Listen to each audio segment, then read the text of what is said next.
ഉമ്മത്തിനെ ആത്മീയതയിൽ നിന്ന് അകറ്റിക്കൊണ്ടുപോകാൻ ശ്രമിക്കുന്ന കുതന്ത്രകാരികളോട് ഞങ്ങൾ കണക്ക് നിരത്തി പറയാം. ഇന്ത്യയുടെ സുപ്രീം കോർട്ടിൽ സമസ്ത കേരള ജംഇയ്യത്തുൽ ഉലമ 20ഓളം കേസുകളാണ് ഈ ഉമ്മത്തിന് വേണ്ടി കൈകാര്യം ചെയ്യുന്നുണ്ട്. വഹാബികളെ വെല്ലുവിളിക്കുന്നു, മൗദൂദികളെ വെല്ലുവിളിക്കുന്നു.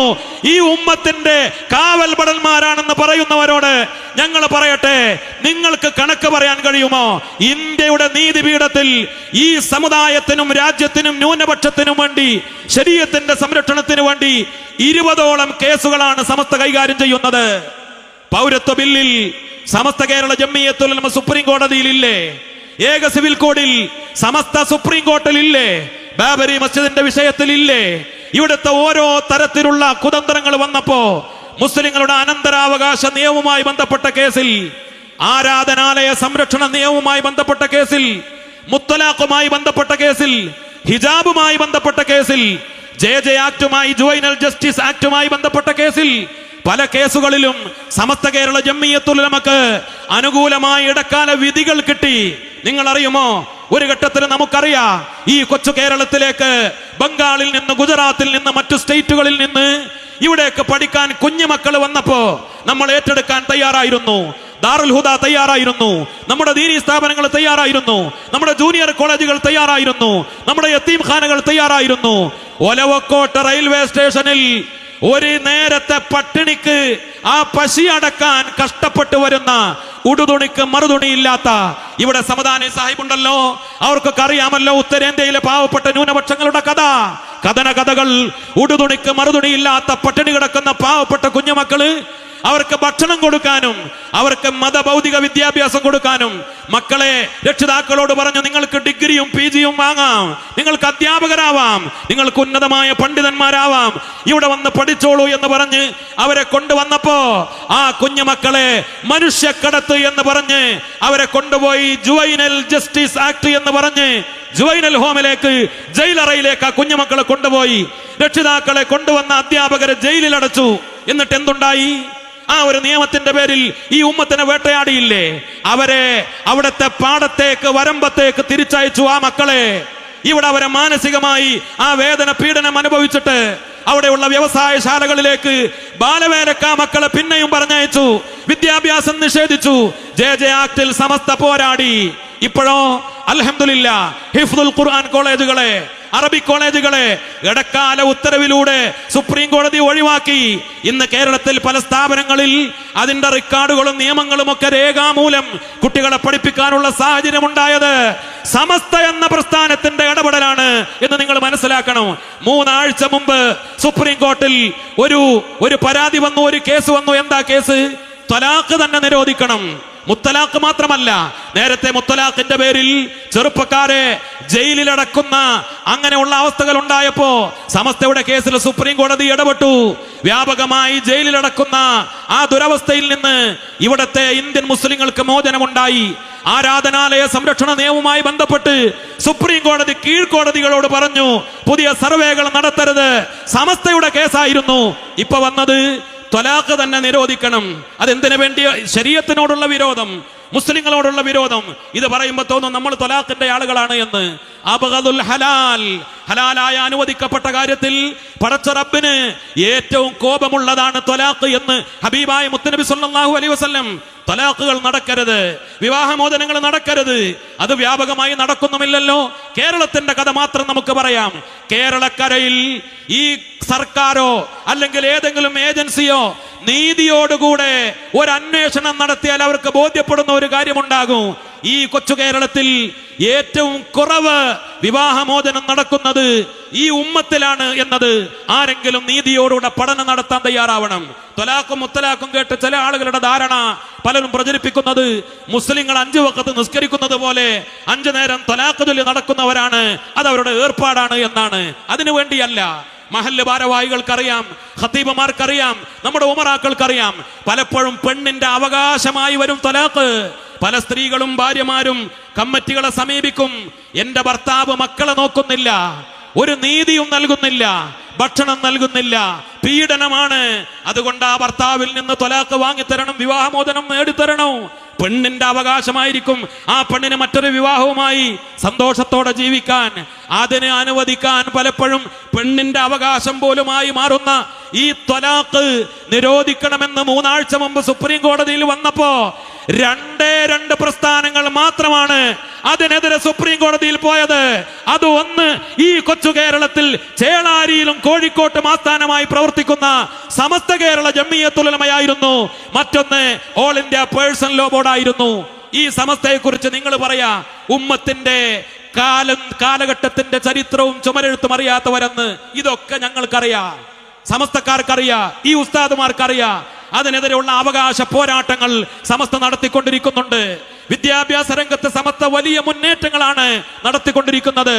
നമ്മൾ 100ാം വാർഷികത്തിന്റെ ഭാഗമായി പ്രഖ്യാപിച്ച പദ്ധതികൾ കണ്ട് കേരളക്കരയിലെ വിദ്യാഭ്യാസ വിചക്ഷണന്മാർ, പ്രഗത്ഭരായ സാഹിത്യകാരന്മാർ, സാമൂഹ്യ പ്രവർത്തകർ കൗതുകത്തോടുകൂടെ ചോദിക്കുകയാണ്, ഇങ്ങനെയൊക്കെ ഒരു കാഴ്ചപ്പാട് രൂപപ്പെടുത്താൻ എങ്ങനെയാണ് സമസ്ത കേരള ജംഇയ്യത്തുൽ ഉലമക്ക് സാധിക്കുന്നത് എന്ന്.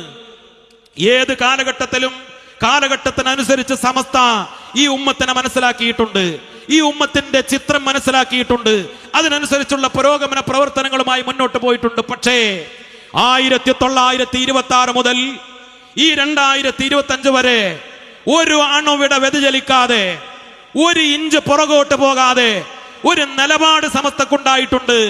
അതിന്റെ പേരാണ് ആദർശ വിശുദ്ധി എന്നത്. ബിദ്അത്തുകാരോട് കോംപ്രമൈസ് ഇല്ല, കള്ളത്തരീക്കത്തുകാരോട് കോംപ്രമൈസ് ഇല്ല. ഈ സമുദായത്തെ തീവ്രവാദത്തിനും ഭീകരവാദത്തിനും അവരുടെ കുതന്ത്രങ്ങൾക്ക് മനസ്സു കൊടുക്കാൻ ഞങ്ങൾ തയ്യാറല്ല. ഈ ഉറച്ച നിലപാട് സമസ്ത കേരള ജംഇയ്യത്തുൽ ഉലമ എന്നും എടുത്തിട്ടുണ്ട്. അതുകൊണ്ട് എന്തൊക്കെ ആട്ടും തൂപ്പും കേൾക്കേണ്ടി വന്നാലും, പഴഞ്ചന്മാരെന്ന് ആക്ഷേപിച്ചാലും, ഈ ഉമ്മത്തിനെ, ഈ കാണുന്ന ജനസഞ്ചയത്തെ സുന്നികളാക്കി പാരമ്പര്യവാദികളാക്കി നിലനിർത്താൻ സാധിക്കുന്നു എന്നത് തന്നെയാണ് സമസ്ത കേരള ജംഇയ്യത്തുൽ ഉലമയുടെ നേട്ടം.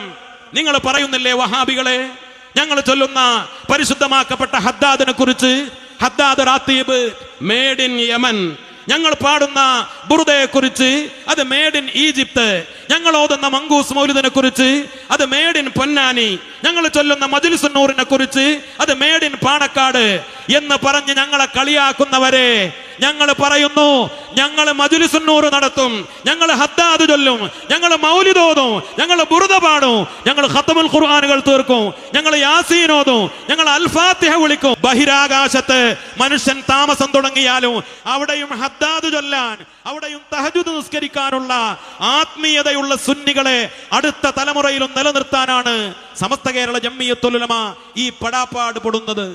എല്ലാവർക്കും ഇഷ്ടപ്പെടുന്ന ഒരു കുട്ടപ്പൻ ഇസ്ലാം പറയാനല്ല, അത് മനസ്സിലാക്കണം. ഇവിടെ പല ആളുടെ അസ്വസ്ഥത എന്താണ്? വഹാബികളെ പറയരുത്, മൗദൂദികളെ പറയരുത്, അവരുടെ ആദർശ വ്യതിയാനം മിണ്ടരുത്, അങ്ങനെ തൽപര കക്ഷികളെ കുറിച്ച് പറയരുത് എന്ന് പറഞ്ഞ് ഇവിടെ ഉമ്മത്തിയത്ത് വാദം ഇപ്പൊ നമ്മൾ ചോദ്യം ചെയ്യപ്പെടുന്ന കാലമാണ്.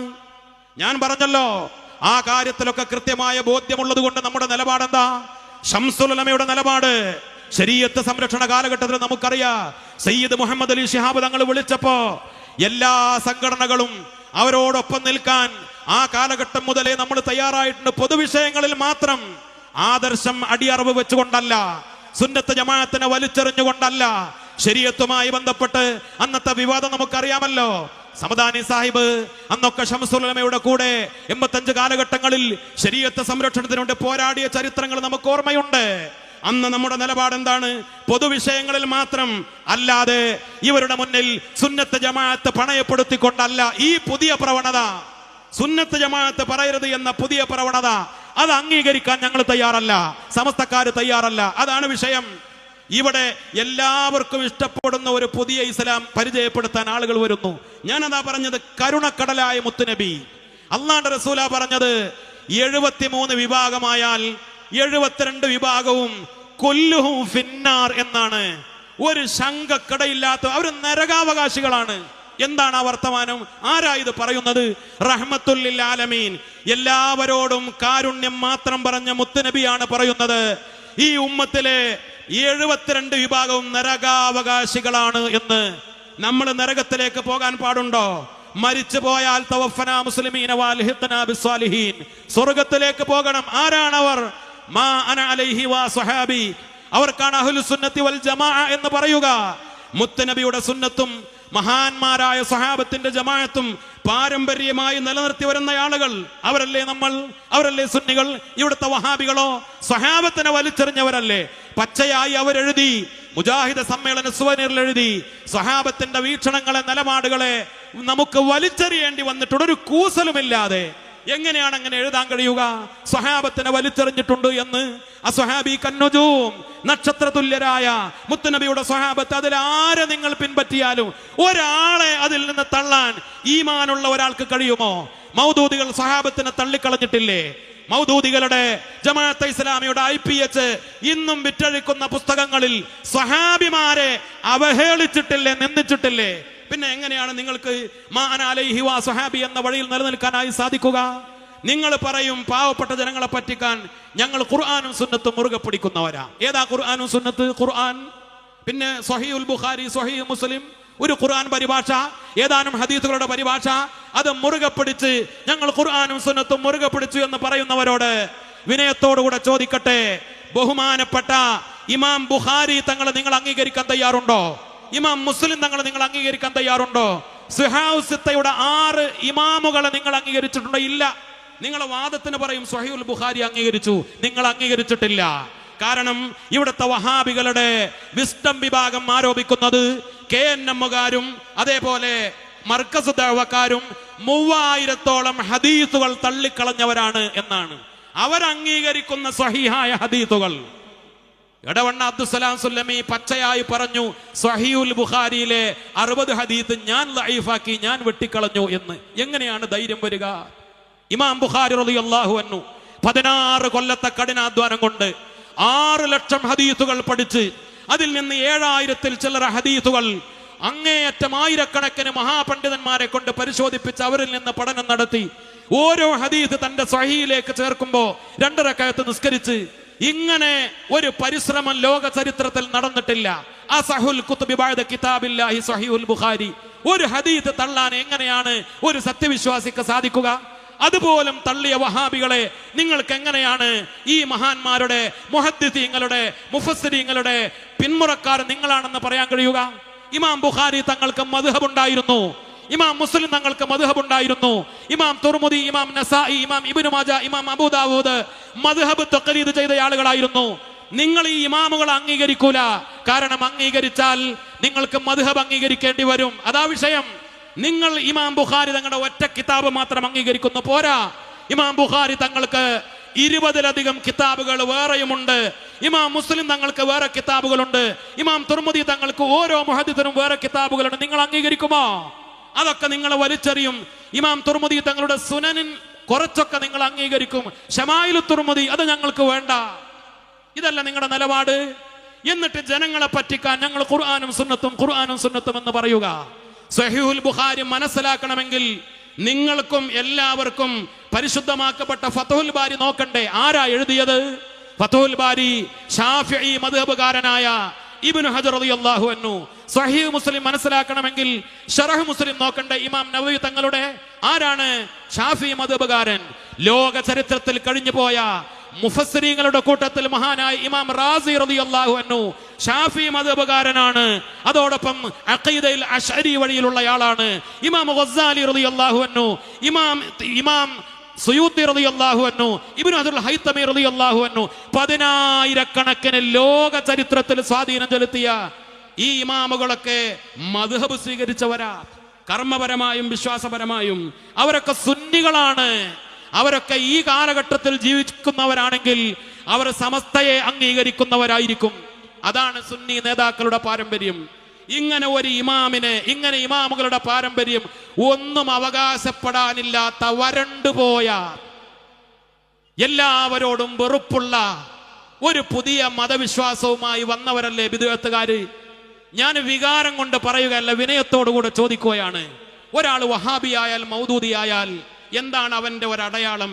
എന്റെ ശബ്ദം ഒളിഞ്ഞു നിന്ന് കേൾക്കുന്ന വഹാബികളോട്, മൗദൂദികളോട് ചോദിക്കട്ടെ, ഈ തലപ്പാവ് കാണുമ്പോ, ഈ തൊപ്പികൾ കാണുമ്പോ നിങ്ങൾക്ക് വെറുപ്പല്ലേ? പണ്ഡിതന്മാരെ കാണുമ്പോ നിങ്ങൾക്ക് അലർജി അല്ലേ? ഈ തങ്ങന്മാരെ കാണുമ്പോ, അവരുടെ കറുത്ത തൊപ്പികൾ കാണുമ്പോ നിങ്ങളുടെ മനസ്സിൽ വല്ലാത്ത പകയല്ലേ? അതുകൊണ്ടല്ലേ നിങ്ങൾ തങ്ങന്മാര് തന്നെ ഇല്ല എന്ന് പറഞ്ഞത്, കർബലയോടുകൂടെ മുറിഞ്ഞുപോയി എന്ന് പറഞ്ഞത്.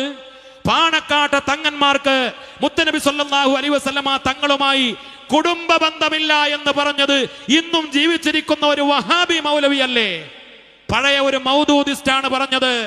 സയ്യിദ് മുനവ്വർ അലി ശിഹാബ് തങ്ങളെ കുറിച്ച് പരപ്പനങ്ങാടി കടപ്പുറത്ത് പൂക്കോയത്തങ്ങളും ശിഹാബ് തങ്ങളും ചെയ്ത ഒരു സുന്നി ആചാരം പഴം മന്ത്രിച്ച് ദുആ ചെയ്ത് കടലിലേക്ക് എറിയാൻ പോയപ്പോ ഓ അബ്ദുള്ളയാണ് വിളിച്ചു പറഞ്ഞത് മുനവ്വർ അലി തങ്ങളെ ശബരിമലയിലെ മേൽശാന്തിയാക്കണമെന്ന്.